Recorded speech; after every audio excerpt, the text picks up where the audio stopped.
LGBTQ plus persons deserve? I believe LGBTIQ plus persons deserve dignity as the bottom line. Dignity, respect, because they are human. Dignity to me is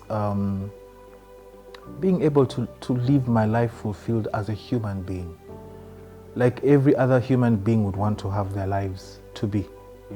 I need to have food, I need to have shelter, I need to be loved, I need to love, I need to have decent work, I need to be clothed, and I need to be treated with respect and acknowledged as a person. For me, that's the basic dignity. LGBTI persons have dignity, but people think they do not deserve to have that dignity. I think dignity is something that's not given, it's something that's taken away, because everybody has their dignity. But there are people who choose to take away that dignity, and somehow there are people who've chosen to take away the dignity of LGBTIQ plus persons because they don't believe they are as human as them or deserve that dignity just as them.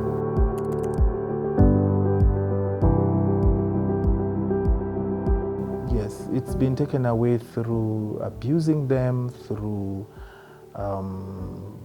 being violent, treating them in a very discriminatory way. Let's say they've gone to a hospital, they've gone to a restaurant, they've gone to a hotel, and sometimes it is subtle, comes across as subtle discrimination. Sometimes it's very open and loud.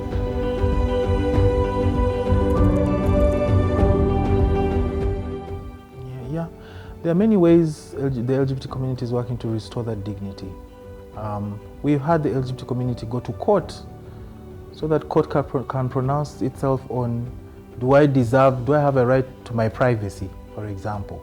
We had people doing that, going to court, and the court said, yes, you do deserve to enjoy your privacy, and no police person should just barge into your house and start collecting things. That was an abuse of your privacy.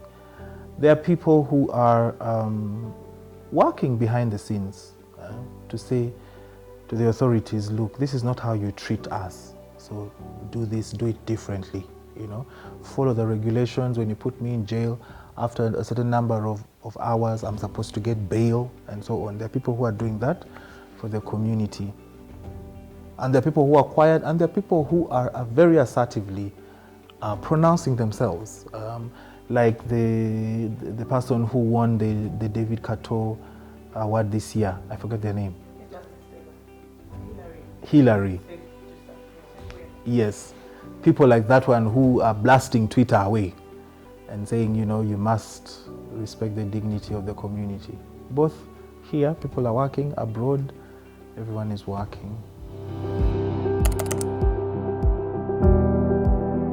It will be a world where you don't look left and you see somebody suffering, and you look right and you see someone extremely well. It will be a balanced world. And I believe it will be a world where we'll have no thieves and robbers. Because I believe a lot of the reason why people steal and go robbing people is because of the inequality, socioeconomic inequality. Why is it that the thugs always come from the slums? Because the slum is where the equality is lower.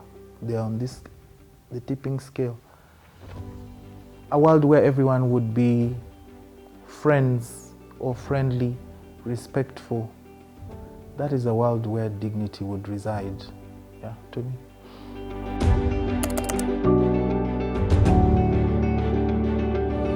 I want the community, the LGBTIQ plus community, to remember that they hold value. That they hold value, and that they should keep their heads high and their shoulders square, right? Even if it looks like you're voguing, but you know your worth.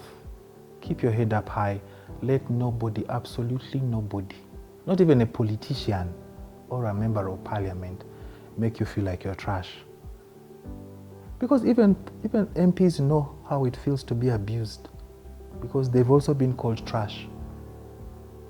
And to say that dignity is not about the position you hold, it's not about the money you have, because tomorrow you will not have that money, but if we choose to strip you of your dignity, you will not like it. So let's keep our dignity and let's hold on to our dignity and keep our heads high. Keep your heads high. There is no struggle. Maybe this is one other message that we need to drive home. It's a painful one. There is no struggle that came without a sacrifice. Nelson Mandela was in prison for 20 plus years. Apartheid did not end magically. Yeah. So some of us will pay prices like David Kato did and others who've been to jail. Even those who've had to run away from home and seek asylum, they've paid the ultimate price as well. Because leaving your home and going to a new place where you know nobody, where you're going to start with new cultural shocks, that is a sacrifice as well. So kudos to all of the people in the diaspora who are working, and even though they're not working, but they've had to go. Yeah.